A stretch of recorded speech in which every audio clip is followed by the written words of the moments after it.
Can I welcome you back, and can I urge those who are up at the back of the hall, be great, why don't you come down so we can be a little cozier? Would that be okay? Just come on down and fill up the seats. That means that when we get to questions, it'll be easier to take questions from you. Come on down and fill up the seats. I want to be very brief because we have a superbly qualified chairman for this session, Jonathan Cole. But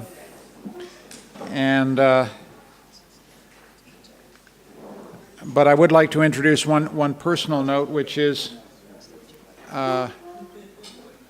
we have two trustees on this panel, so I have to be extremely well behaved because they're here. And not just any trustee, but the chairman of the board of trustees of Central European University, who is currently described on your program as just the president of Bard College, but he is the chairman of our board, and I would be remiss if I didn't thank him publicly for not just leadership recently, but leadership over a very long number of years at this university, and extend a similar note of thanks to Jonathan Cole for his leadership and counsel. A very warm welcome to Helga Nowotny, who many of you will know has been a constant friend of CU and serves as a incredibly effective chairman of the Intellectual Themes Initiative at the university, and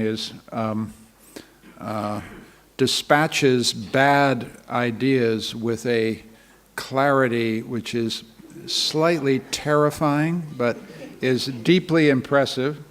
And finally, Rogers Brubaker, again, who's been a friend of this university for 20 years, has taught here repeatedly in nationalism studies, is one of the reasons why nationalism studies has been so strong in our universities, very much because of Roger's commitment to visit here every year. And finally, Allison Stanger. Allison and I have known each other for many years. Allison has been literally on the front lines of the battle for academic freedom. I'll leave her to tell the story, but I wanted to extend a particular personal welcome to you and thanks for being here. It has been a challenge for you to be here, and it's absolutely wonderful that you met the challenge and joined us today. And so I hand over to Jonathan Cole.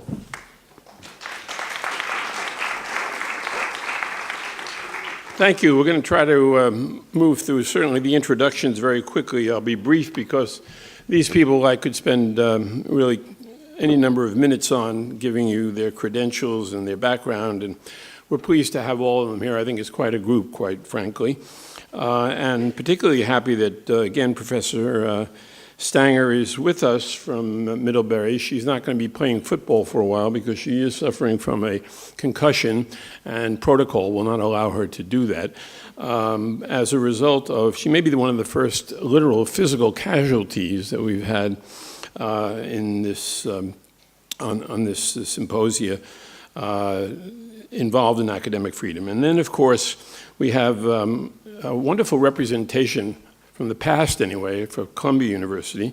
But Helga Nowotny is, of course, extraordinarily distinguished and eminent in continental Europe for all that she has achieved.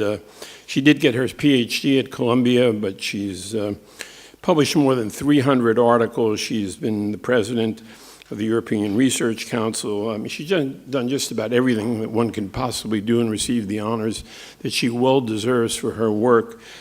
From a variety of sources here and in the United States. And then there's Rogers Brubaker. I say he's the one who got away from Columbia. He was a student of Bob Merton's, my mentor as well.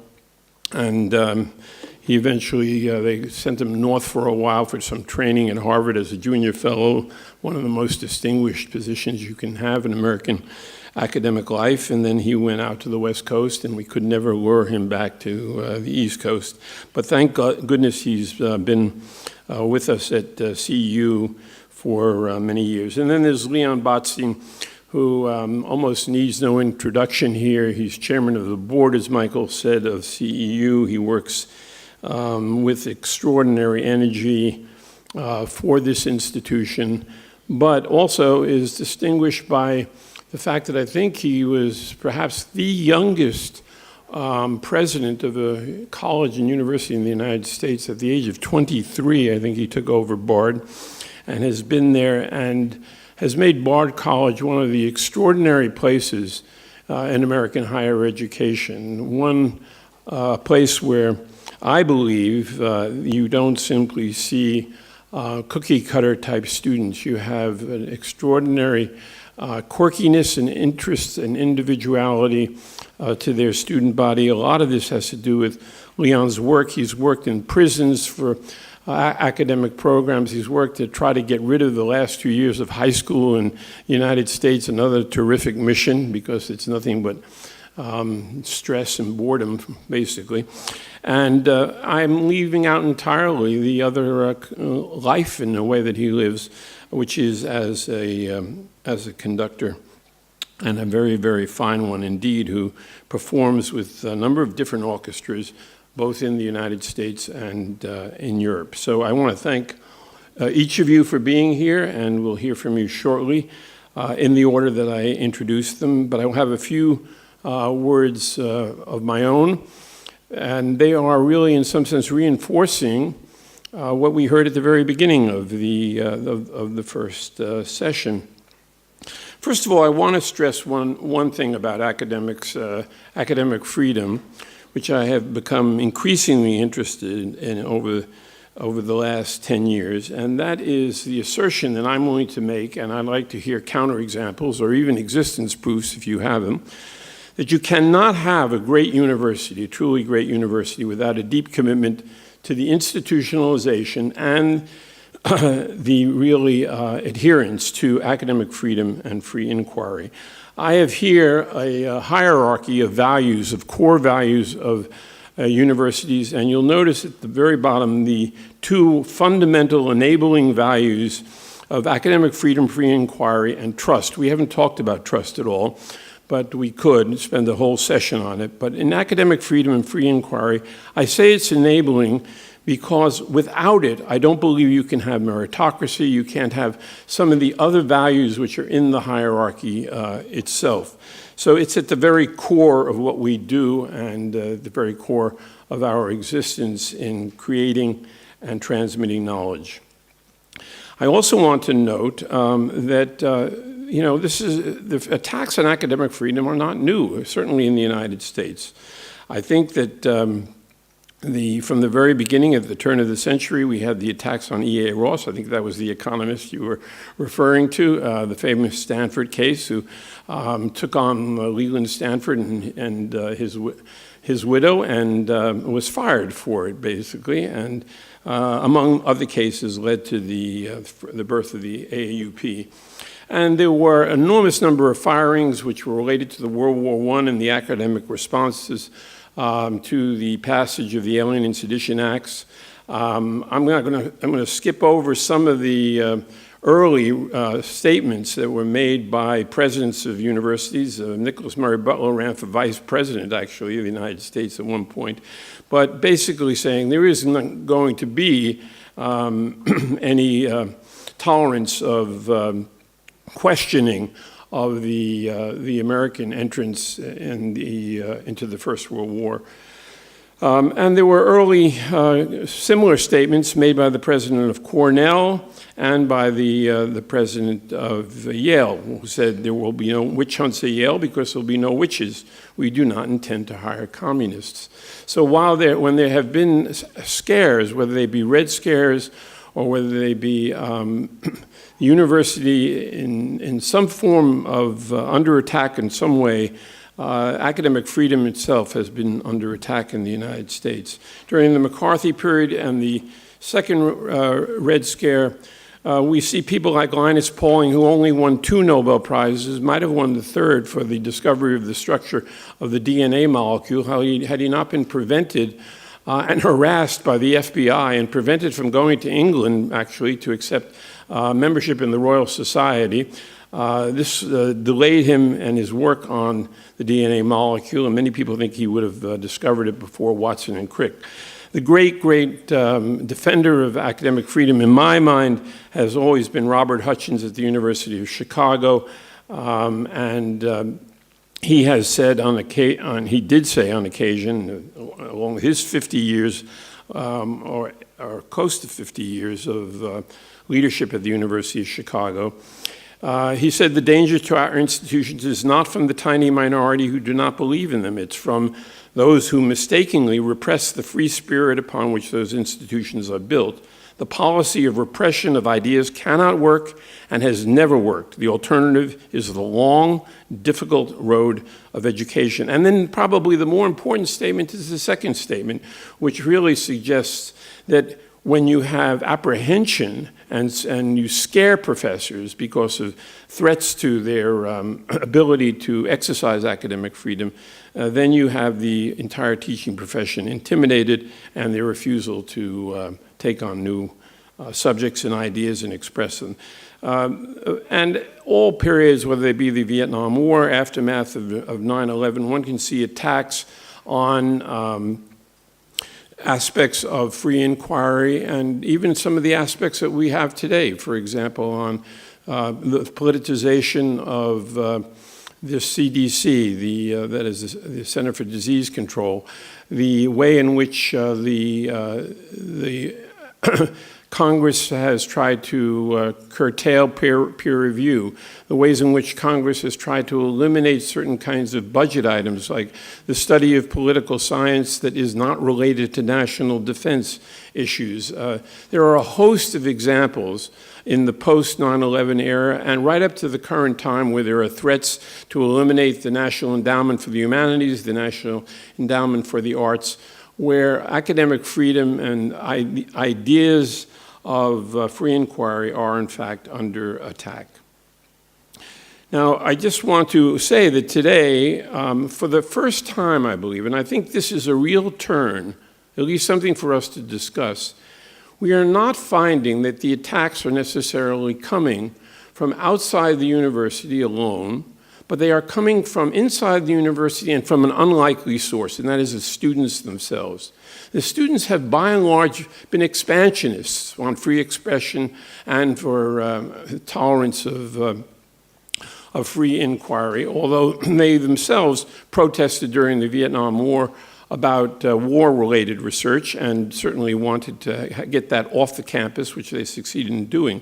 But now the students are beginning to question certain very basic aspects of free inquiry, including the ideological basis for acceptable speakers, trigger warnings, safe spaces, microaggressions, things that had been mentioned earlier.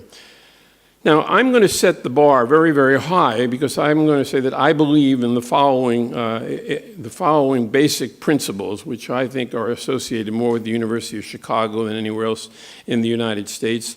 The first set come from the Calvin Committee report, in which it basically says that a university faithful to its mission will provide enduring challenges to social values, policies, practices, and institutions.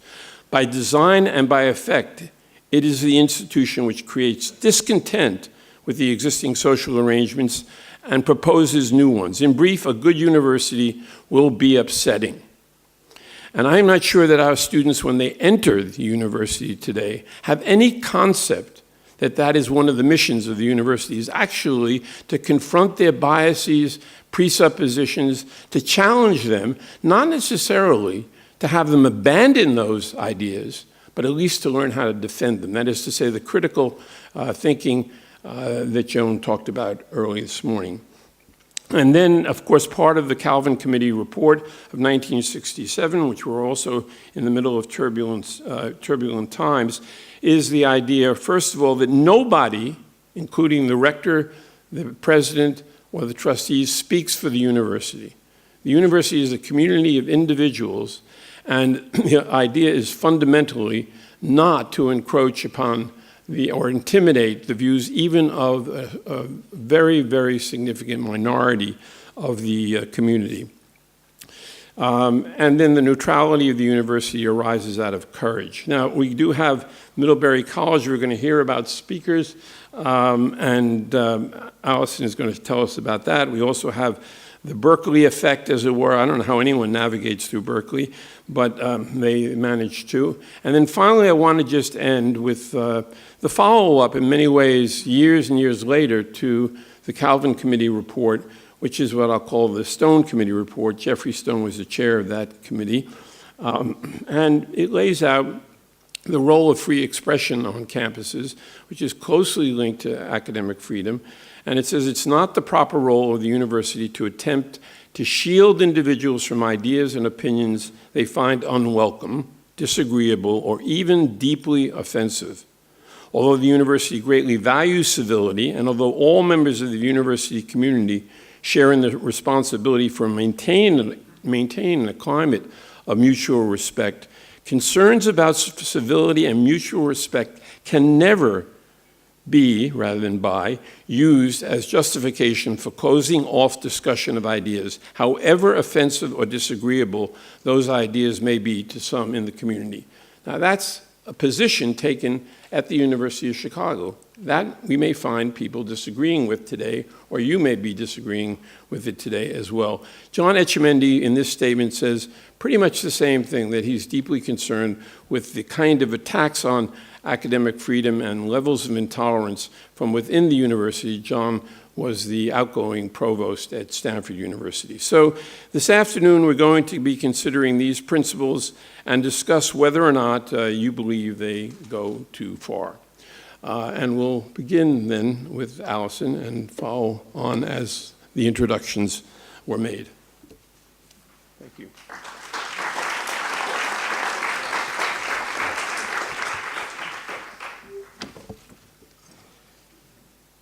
Well, good afternoon. It's a great privilege to have been invited to join you here today, and I can say that I've already learned a great deal, so thank you. Yesterday, I enjoyed landing at a Budapest airport named for Franz Liszt. Later this week, in fact tomorrow, I will touch down at Prague's Václav Havel International Airport. I want to start by holding up these relatively new airport names, 2011 and 2012 respectively, as an occasion for some celebration. Could there be anything better for a lover of the arts and sciences? I visited Budapest previously for the first time in 1983. My first visit to Prague was in 1986. Both cities were then very different places.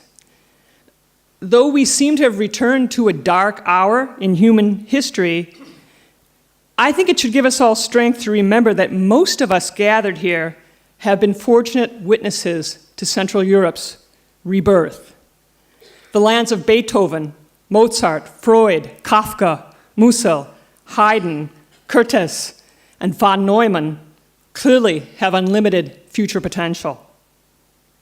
Academic freedom is a foundation for both knowledge and human excellence. It matters what is happening in universities because, as we've heard this morning, democracy and liberal education are intertwined. Others on this panel will no doubt speak eloquently to this connection. What I'm going to do is confine my brief remarks here today to what I've learned over the past few months through my own personal experience. So it won't be scientific. I will not provide data, but perhaps you might test some of my conjectures against your own experiences, and we can have a meaningful conversation about what we value most. The fragility of things that Americans take for granted is something I only recently came to know. Important values I took to be self-evident truths are facing the gravest of challenges today within the ivory tower as well as beyond its confines. And that challenge, as the title of this conference indicates, is global.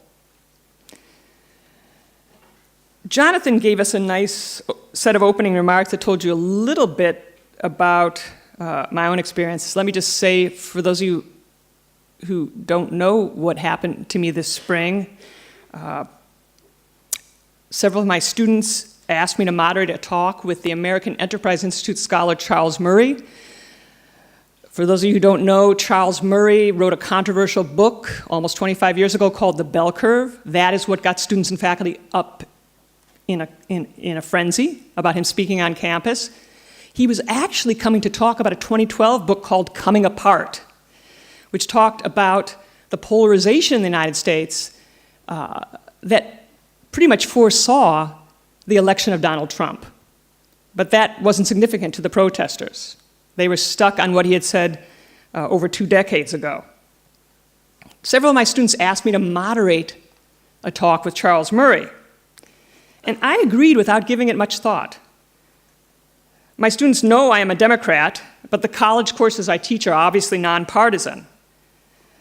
As I wrote on Facebook immediately after the incident, I thought this was a chance to demonstrate publicly my commitment to the free and fair exchange of ideas. I'm a political scientist. I don't need to tell you that most of the academy is left-leaning. I think my entire department is comprised of Democrats, although there's one Republican that's sort of emerged through these recent events, I think. But so it's very important to us as political scientists to be sure we're entertaining the complete range of views, especially as they pertain to actual politics. So I thought this was a good opportunity to demonstrate publicly my commitment to a free and fair exchange of views in my classroom. But as some of you may know, Dr. Murray was drowned out by students who never let him speak. We went to a remote location after that and kind of did a radio-free Middlebury version of the event with fire alarms going off, students banging on windows and howling obscenities. You can see that video online if you're interested. Just bear in mind when you watch it that we were wearing directional microphones, which actually dampens down the noise we were experiencing as we were trying to continue this conversation. But we did continue it. Then as we were leaving the building, Dr. Murray and I were physically attacked while trying to leave campus. Basically, they were attacking him, intimidating him. He's 74 years old. I did what any decent human being would do. I grabbed his arm so he wouldn't fall. And then their hatred turned on me. So why did this happen in the United States of America, the land of the free? I've thought about this a long time, and I think there are 3 reasons that I'd hold up for you here today. First, the election of Donald Trump set the stage for overreaction and misinterpretation. In that context, Charles Murray became a lightning rod that he might not otherwise have been. Second, in the run-up to the talk, some members of the Middlebury faculty cheered on the protests and did not encourage their students to read Charles Murray or listen to him first before drawing their own conclusions about his work or his character. And I can't stress to you enough how significant that was in the events that follows. We had some members of my own faculty standing up and admitting they had never read anything Charles Murray had written, but they could read the Southern Poverty Law Center website, and that told them everything they had to know. Third, some students believed that shutting down speech was a means to social justice. And some Middlebury professors shared that view, thereby encouraging radical action.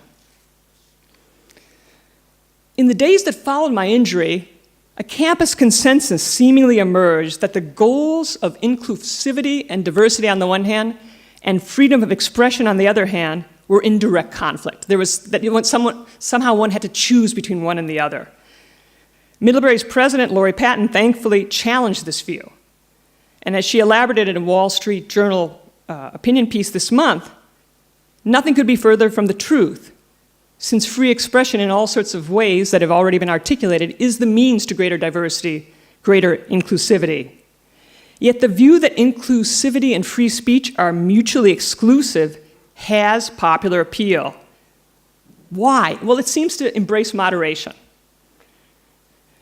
It comforted those pained by the conflict they were witnessing, both on campus and beyond, because it meant that one didn't have to choose a side. There would be this middle position you could stake out. And that was in some sense, quite horrifying to me.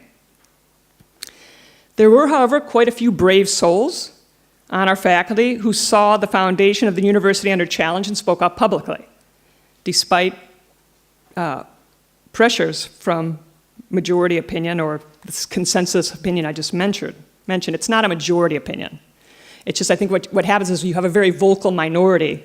It appears to be a more majority opinion, and decent people will just stay on the sidelines to avoid conflict. But some faculty organized a Principles of Free Expression statement that was beautiful. It was published in the Wall Street Journal in March, and it gained over 100 signatures from the Middlebury faculty. I noticed 3 general patterns. Again, this is not scientific, I didn't count, but this is things I noticed I could count. But I'll just present these patterns to you here. These are patterns among the signatories. First, many supporters had studied or experienced intellectual life under an authoritarian or totalitarian regime. I think that explains their position in many ways. Second, another commonality that one might note is that many of the signatories had lived in red states, American red states, and had loved ones with whom they disagreed politically. And finally, quite a few of the signatories were older rather than younger. Now, I myself happen to fall into all 3 of these categories. I should also add that professors from the sciences and mathematics and philosophy were disproportionately represented. So the sciences, I think, are great untapped resources. To mobilize the sciences in support of freedom of expression is something I hope to do in the months ahead. In general, the signatories understood the critical importance of being able to agree to disagree, both for the sake of the community, free inquiry, and even democracy itself. It was shocking to discover that I had many colleagues who did not share my understanding of the Academy's and America's core values. So how can we explain this conflict within the American Academy? How is it possible for intellectuals in a free society to embrace censorship as an acceptable means?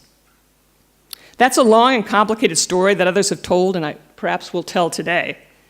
The short answer, in my instance, is that the proponents of shutting down speech or frightening off speakers don't see themselves as censors. They see themselves as upholding free speech by righting power inequities. So settling scores with someone like Charles Murray constitutes social justice. The best articulated version of this position comes from New York University's Vice Provost for Faculty, Arts, Humanities, and Diversity, Ulrich Bayer. In a recent New York Times opinion piece titled, "What Snowflakes Get Right About Free Speech," Bayer deplores the French post-structuralist philosopher Jean-François Lyotard in arguing, quote, that some topics, such as claims that some human beings are by definition inferior to others, or illegal or unworthy of legal standing, are not open to debate because such people cannot debate them on the same terms. Bayer and the advocates of censorship argue that free speech absolutists are the real censors, in that they challenge the rights of minorities to participate in public discourse. Bayer is therefore not, quote, overly worried that even the shrillest heckler's veto will end free speech in America. In other words, Charles Murray and I deserved to be shotted down. As I am still suffering from a heckler's veto concussion, I am perhaps not the best person to pronounce this line of reasoning specious. But I will note here that for those who have experienced life under communist or fascist dictatorship, it is an all too familiar argument. It is a position where ideology and groupthink call the shots, where harm to others, other humans, is construed as collateral damage. As Václav Havel argued in his powerful 1978 essay, The Power of the Powerless, ideology, quote, offers human beings the illusion of an identity, of dignity, and of morality, while making it easier for them to part with them. After Trump's election, there is a dangerous idea taking hold on the American left today that we must somehow fight fire with fire. As a result, we now have in the United States an alt-left as well as an alt-right. The alt-left has embraced extremism in what they perceive as the only way to respond to alt-right extremism. In resisting Trumpism, they essentially advocate using Trump tactics. Democracy and reasoned debate have been and will be the main casualties, since the extreme left and extreme right are rebelling against liberalism itself. In this context, upholding freedom of expression protects all of us because it gives individuals ways to dissent without resorting to violence. Central Europeans should know better. A divided left is precisely what enabled the Nazi revolution. Retaliatory laws from both left and right that undermine freedom of expression, assembly, and speech must be denounced, both here and in the United States. Germany learned from its mistakes and got this balance right after a totalitarian past. Hungary must do the same. And in so doing, Americans will continue to have much to learn from Central Europe. Thank you.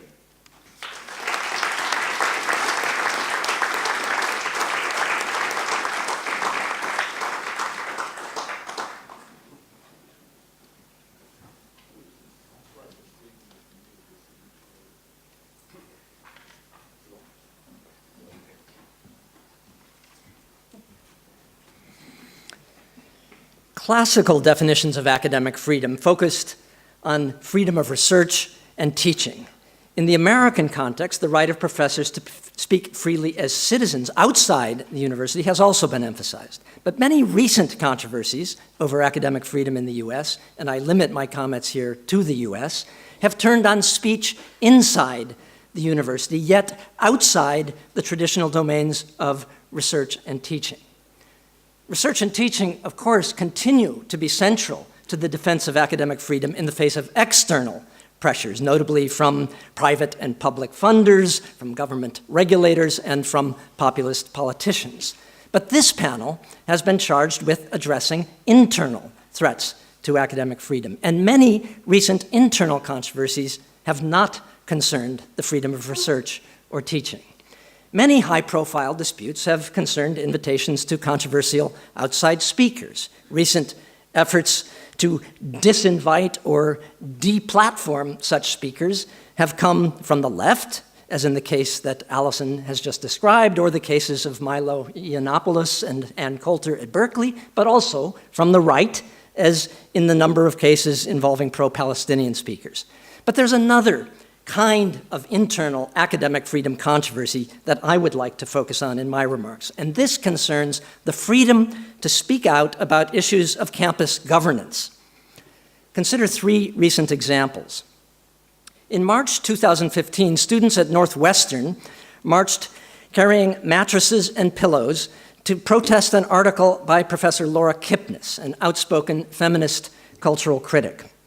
The Chronicle of Higher Education article by Professor Kipnis had criticized new institutional rules regulating intimate relationships between faculty and students, and it also skewered what Kipnis, a gifted polemicist, called the mood of sexual paranoia on campus.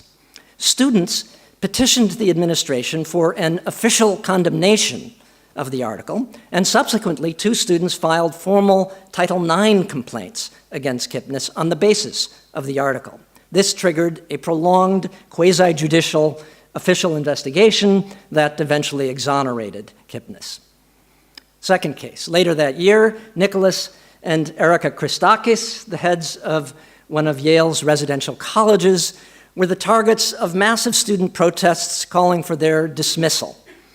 The trigger was an email Erica Christakis wrote, reflecting critically, but in a thoughtful, low-key way, on an earlier email that had been sent by Yale's Intercultural Affairs Council to all Yale students. This earlier email had called on students to avoid culturally unaware or insensitive choices in their Halloween costumes and provided some guidance for avoiding cultural appropriation and or misrepresentation.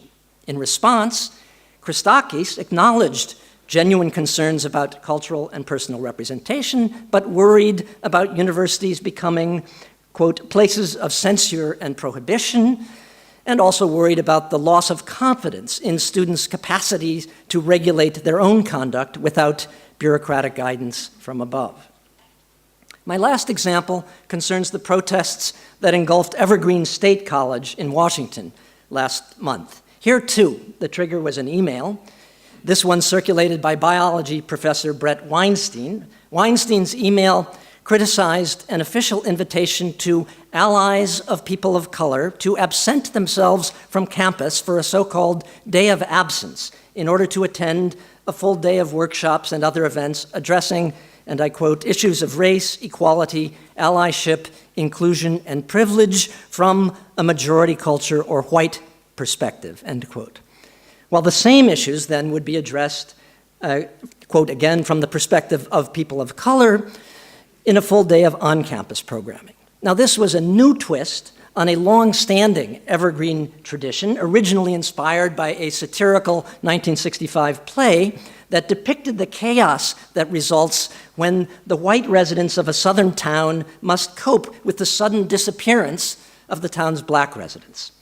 In previous years, students, faculty, and staff of color had been invited to attend off-campus programs discussing such issues, while allies had been invited to discuss the issues at on-campus workshops. Weinstein supported this tradition, but objected to the reversal of format, which he interpreted as a call for white students, faculty, and staff to absent themselves from campus.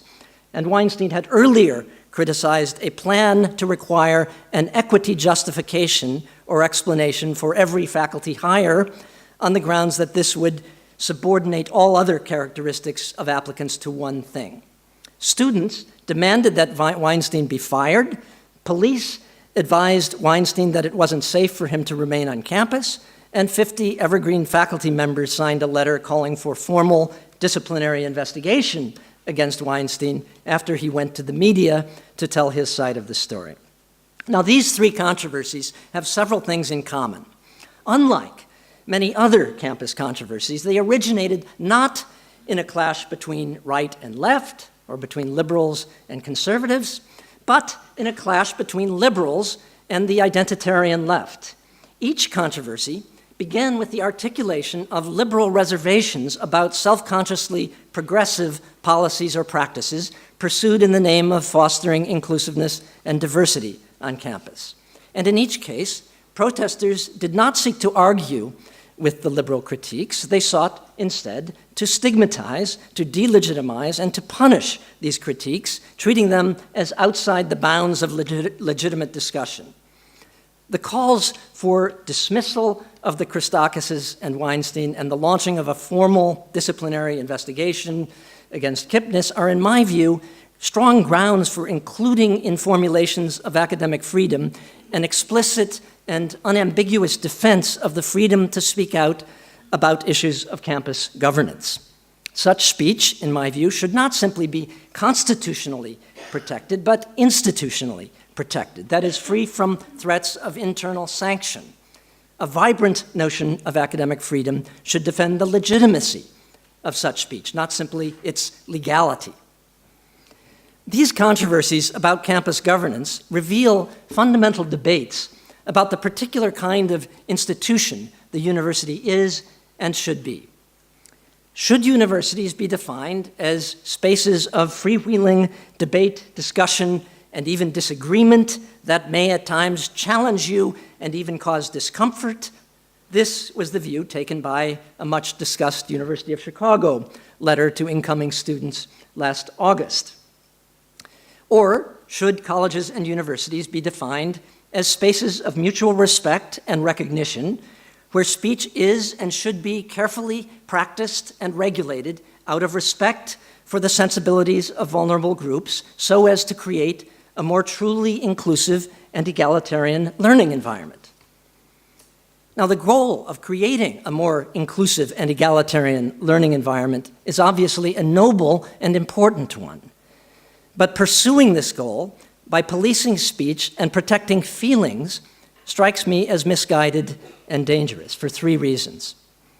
First, the paternalistic, subjectivist, and therapeutic stance that informs this approach, a stance that treats students as fragile beings whose feelings must be protected, risks limiting and disabling those it is intended to serve.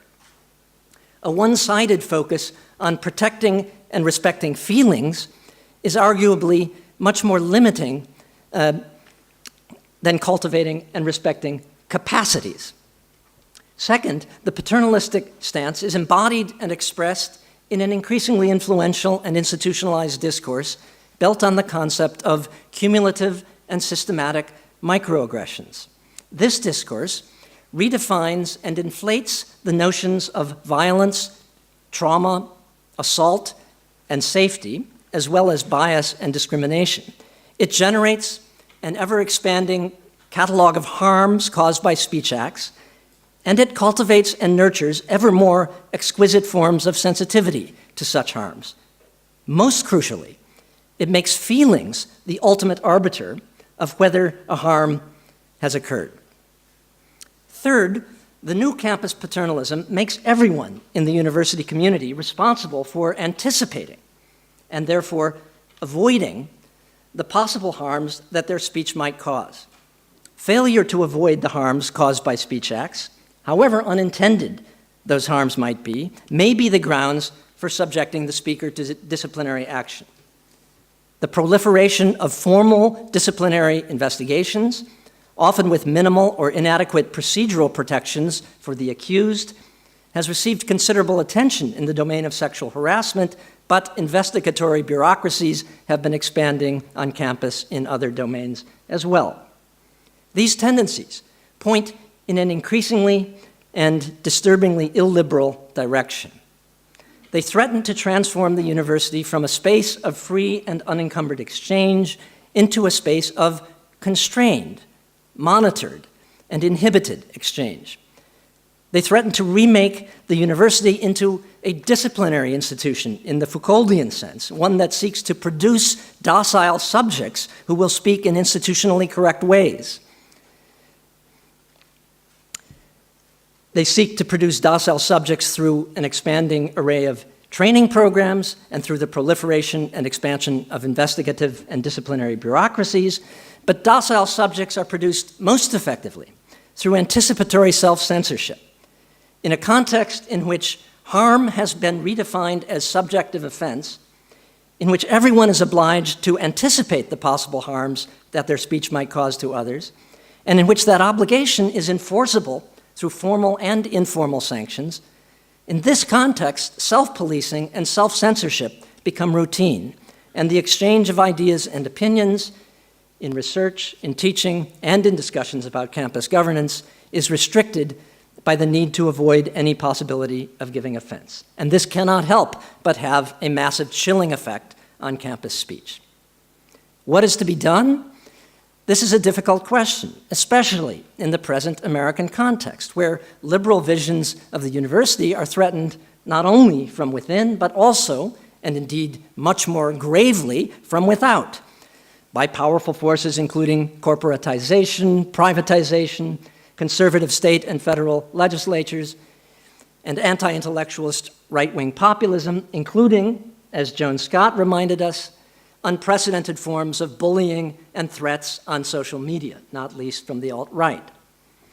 The question is complicated by the connection between the threat from within and the threat from without. Needless to say, events like the Evergreen and Yale protests or the Berkeley and Middlebury disturbances are red meat for Breitbart, Fox News, and conservative state legislatures. Conveniently, I've run out of time, so I will leave this question for discussion, except to say that as an unapologetic liberal myself, I do think liberals must become more visible and vocal in campus politics. I think we need to stand up and speak out on behalf of a liberal understanding of the university, rather than simply grumble privately about the slow erosion and marginalization of that understanding. Thank you.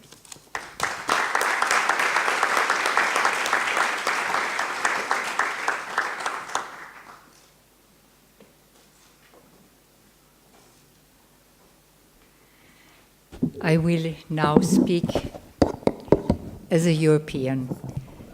And for a European listening to what we have heard, it is both amazing, it is worrying, immensely worrying, and it reminds us of the historical period that Europe lived through in the 30s and the terrible aftermath that followed and shook the continent. It raises question, and Allison has already pointed to this, about the fragility of values. That's not only an American question.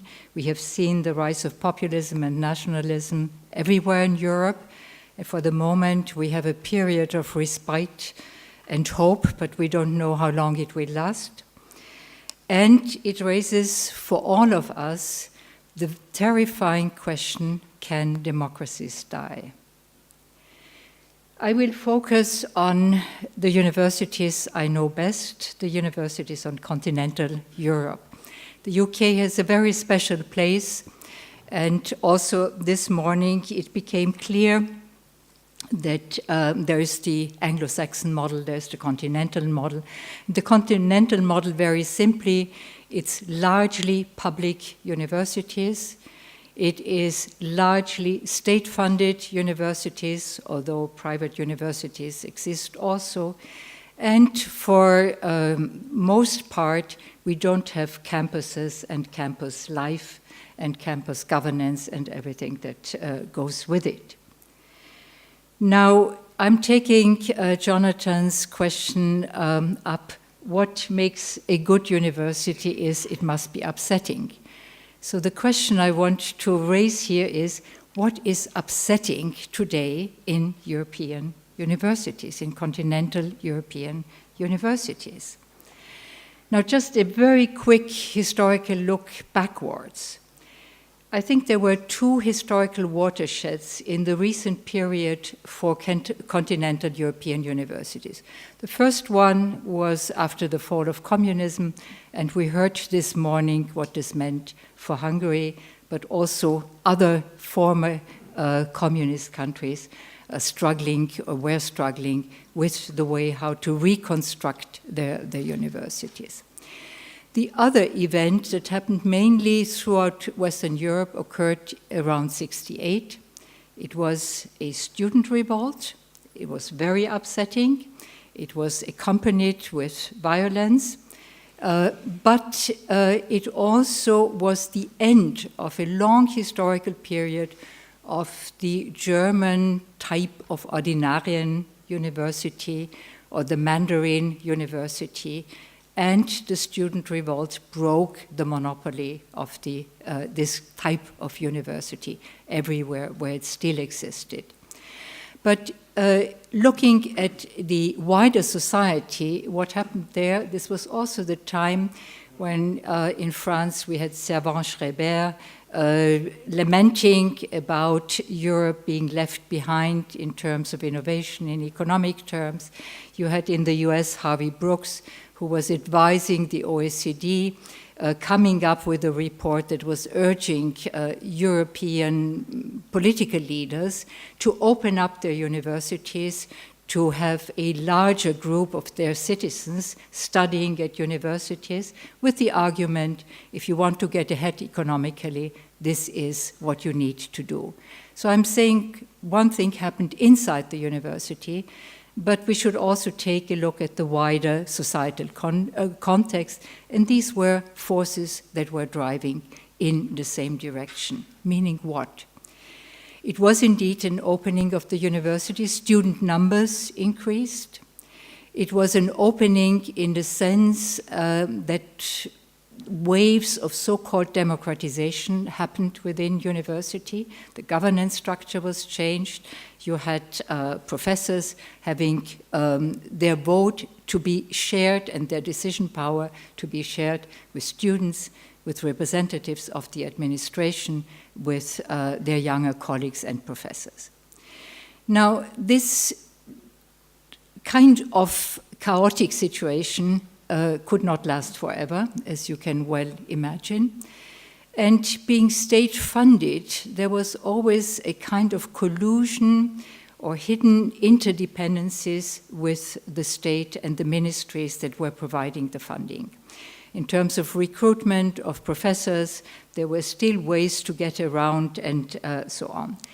But then it became clear, and this coincided with the rise of neoliberalism in Western Europe, it became clear the democratization of this kind is not really compatible with the ideal of efficiency as preached by neoliberalism.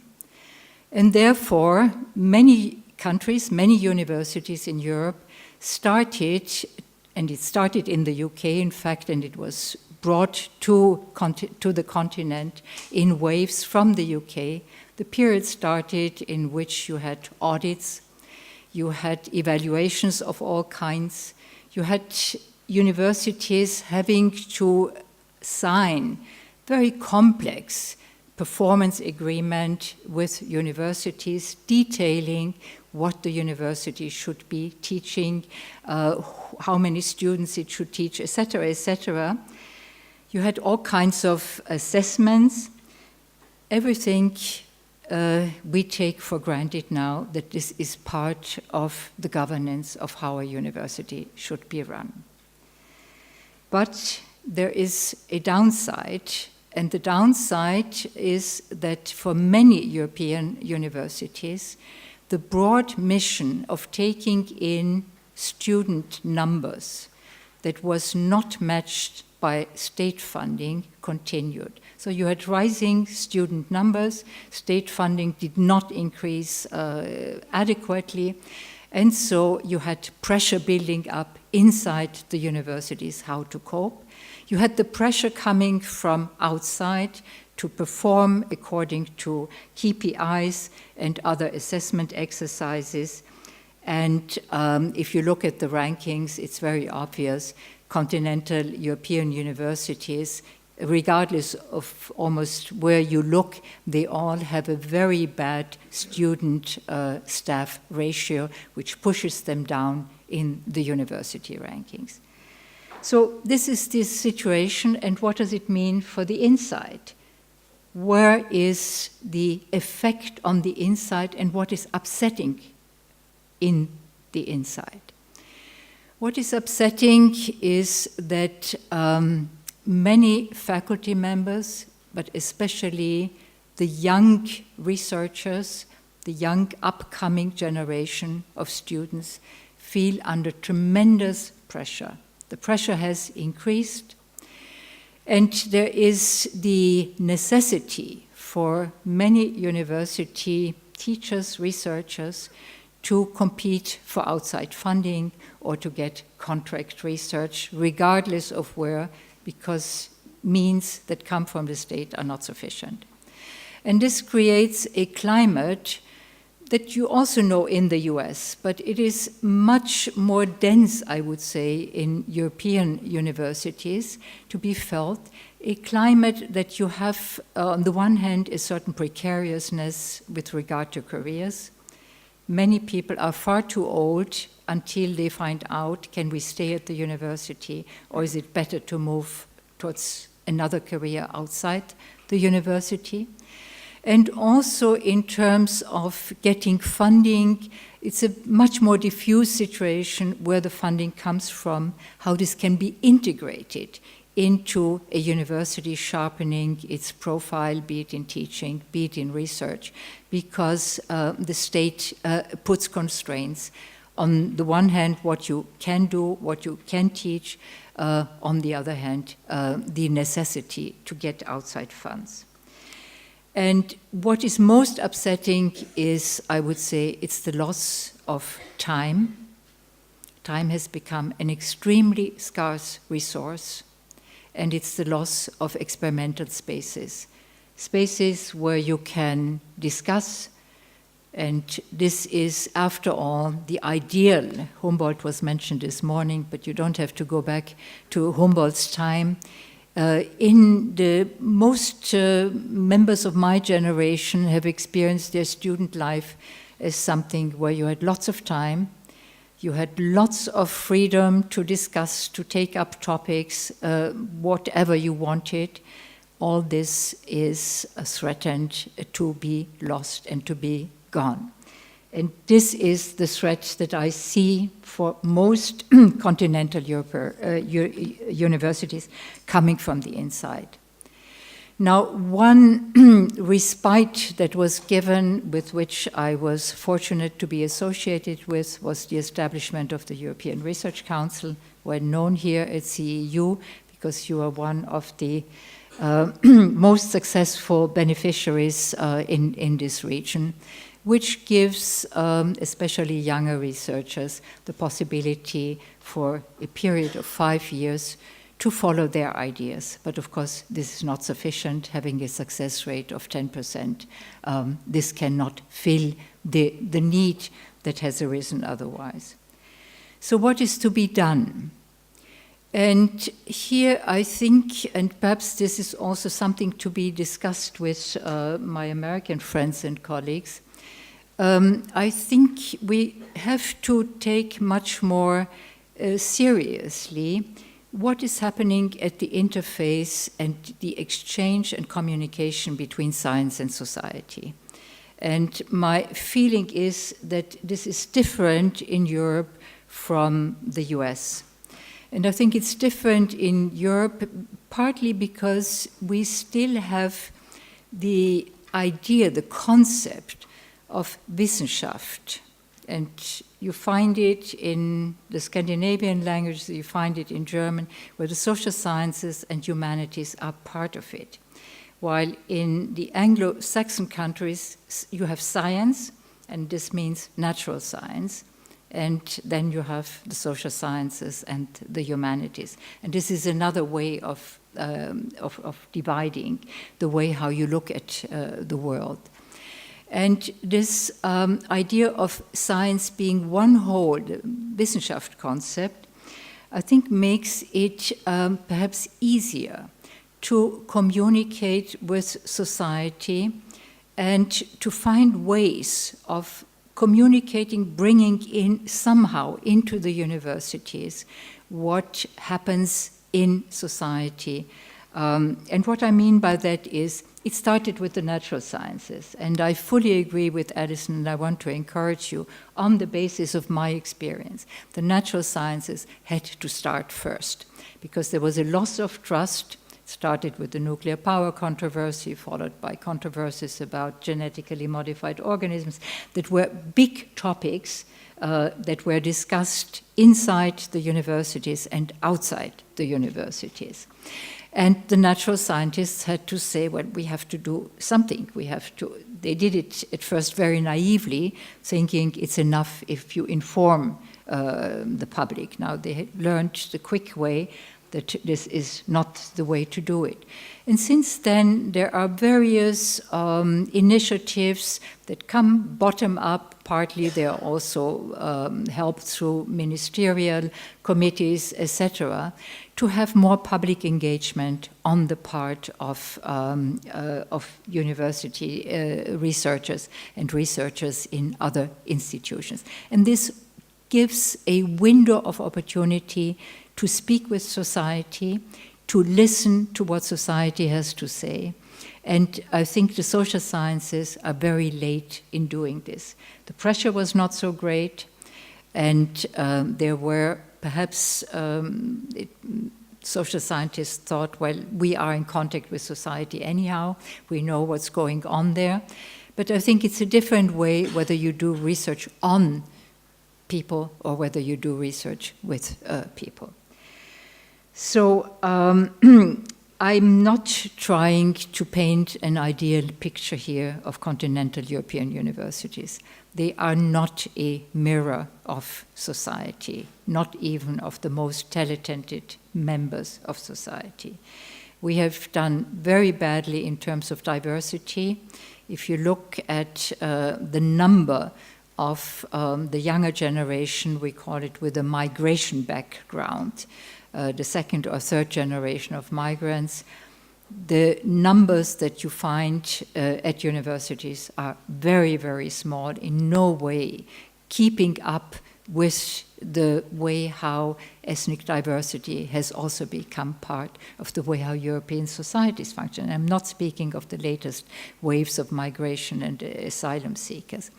Nor has this opening in the 70s of bringing in students from disadvantaged economic backgrounds really been fulfilled. So there's lots of work to be done. But I think looking at the many possible interfaces between science and society, we might be able to find a way forward. Thank you.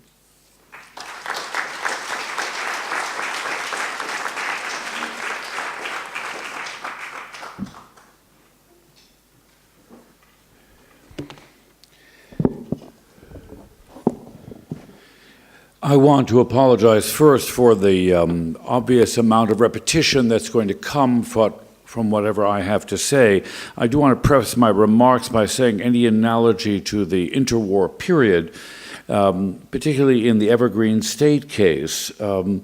As you may know, there was a satirical novel published by Hugo Bettauer called Die Stadt ohne Juden, The City Without Jews. It was a parodistic impression of Vienna without Jews, which turned out to be a reality in 1945, and he actually described it very well.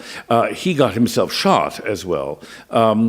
So this idea of imagining this play, which was the inspiration for this absence of a constituency on a campus, has a long history. I want to take this question from the point of view of someone who's responsible for an institution in the United States and is worried every day that this is going to happen on the campus. So I'm no theorist of this, is not my field. I'm an amateur, I'm only a veteran of trench warfare.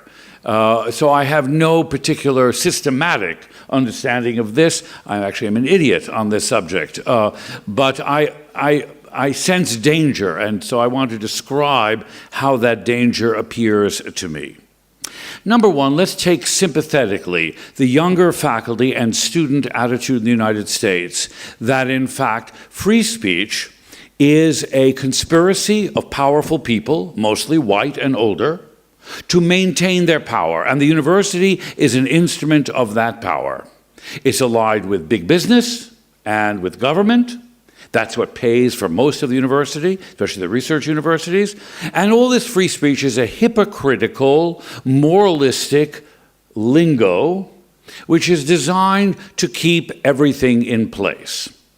Now, why would an intelligent, well-meaning young person believe such a thing in the United States of America? I can begin, I won't waste your time, by adducing them. The radical inequality of wealth and the absolute visibility of excessive, obscene wealth in the United States, the persistence of poverty and underemployment, and the persistence of racism in the North, in the South, which is visible to anyone for all the progress we can adduce, let alone, courtesy of our new elected president, a kind of blatant, dismissive attitude toward women, let alone all the controversy that surrounds people of sexual difference and sexual preference and orientation. So there is a kind of dissonance between the rhetoric of free expression and free play of ideas, and somehow the wrong ideas always win. Somehow nothing changes. There is no progress for all the rhetoric in their mind. So this is a level of anger which exists behind the alt-right, it also exists behind, I agree with Allison Stanger, this with the alt-left. And how do you deal with this? So their attitude to free speech comes to the second point. They also have absorbed somewhere out of the ether, which doesn't exist, the post-positivist critique, epistemological critique of knowledge. You see, they believe there is no knowledge. It's all from the perspective of the viewer.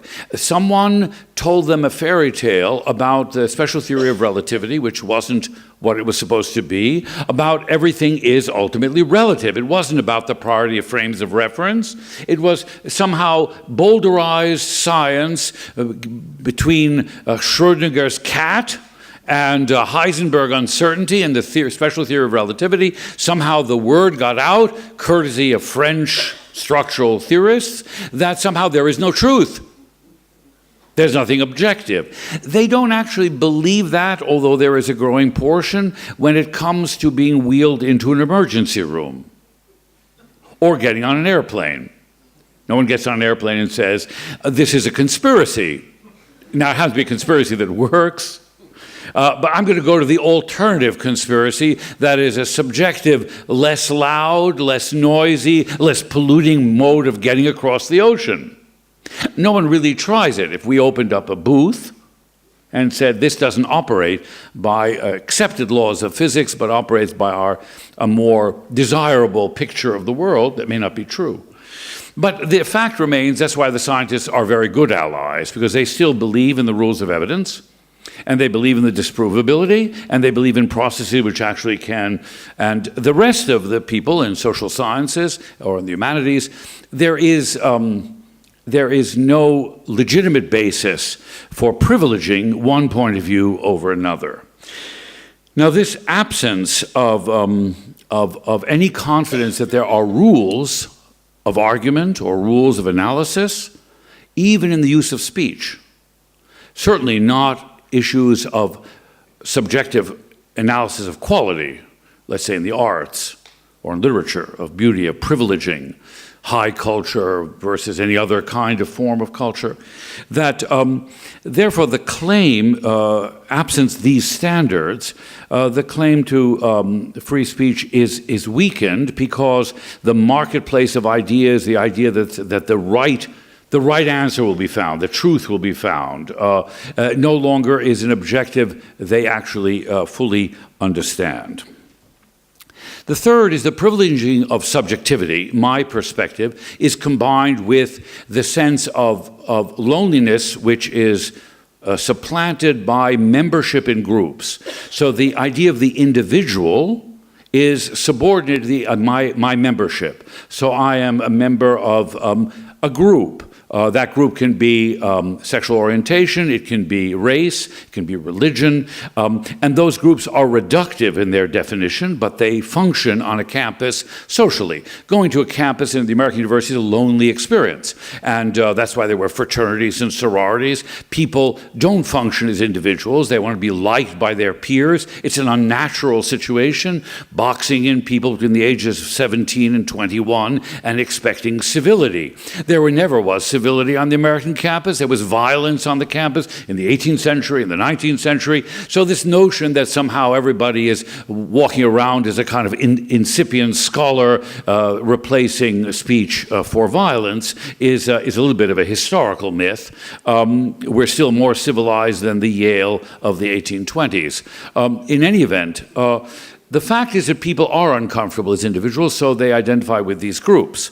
And these groups happen to be now the source of truth. Their perspective on the world is what seems to reign. That subjective experience, in my view, has been deepened in this generation by the echo chamber of the way modern technology is used and communication. There is no public space which they have experienced in which their ideas have been contested. They talk to each other, and they form groups which are self-reinforcing. So you don't have the experience of having to defend a point of view against people in real time and real space. There's something cowardly about blogging, about putting notices on Facebook. It's cowardly. What I say to someone face to face requires a little bit more courage than writing. I have many colleagues who are very civilized in my presence and monstrous on email. They're like the road rage. They're perfectly civilized, but they get behind the car and suddenly smoke comes out of their ears. And the thing about it is it's not erasable. I can always apologize to someone in a conversation, you misunderstood me. I actually didn't say that. But the email lives forever. And it allows disputes never to be actually ultimately settled. So this discourse of posting things, now you're done. You can't get rid of that post. You can apologize forever. The post remains. So there is a kind of huge memory reinforcer of differences, which makes compromise, agreement very hard in this younger generation that actually doesn't use public space. You walk down any campus, and it's amazing how few people are talking to one another, but they are texting or they're listening. So you have a kind of isolation that's compensated for this allegiance to particular groups. That's kind of an echo chamber. My fourth point is that there is a growing intolerance for deviancy. A university is a collection of deviants. I repeat, there is no person who has been hired by a university of any quality who is not deviant socially. To be interested in classical languages and to be interested in the fine points of Homeric diction, it makes you definitionally mad. To be interested in quantum physics, to be able to understand the questions of modern physics, makes you an outlier. Yet the administrative pressures call for standardization, and the pressure for towing to an ideology cut against that natural deviance. Faculties are great as individuals because they are resistors of being pigeonholed. But the control of both what one says, the effort to control that, much less how one behaves, goes against goes against what really the qualities of deviance are. You can't actually segment. You can't have an Albert Einstein or a Marie Curie and then have them be your average person. The deviance that may be cognitive is probably linked, we don't know enough, to other forms of deviance in behavior. Eccentricity, bizarre behavior.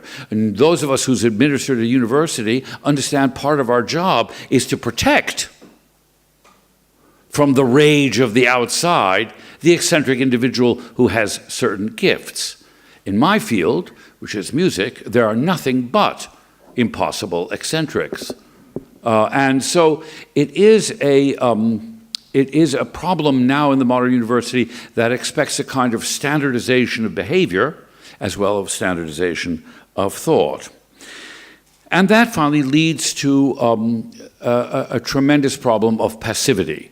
So Allison Stanger's point that the people who signed the Defense of Academic Freedom are older, by and large, means these are people with more of a historical memory of the period before the Second World War, or at least a consciousness of those events, and also are probably more frightened of the consequences of a kind of intolerance. It's absolutely true that what we face is a kind of new version of what used to be a very doctrinaire left-wing and fascist view of liberal conceits about free speech, debate, argument, and arguments against the free press. There is a belief that there is a truth out there, and that truth is about social justice, and that the barrier to that truth are liberal inadequacy, liberal conceits,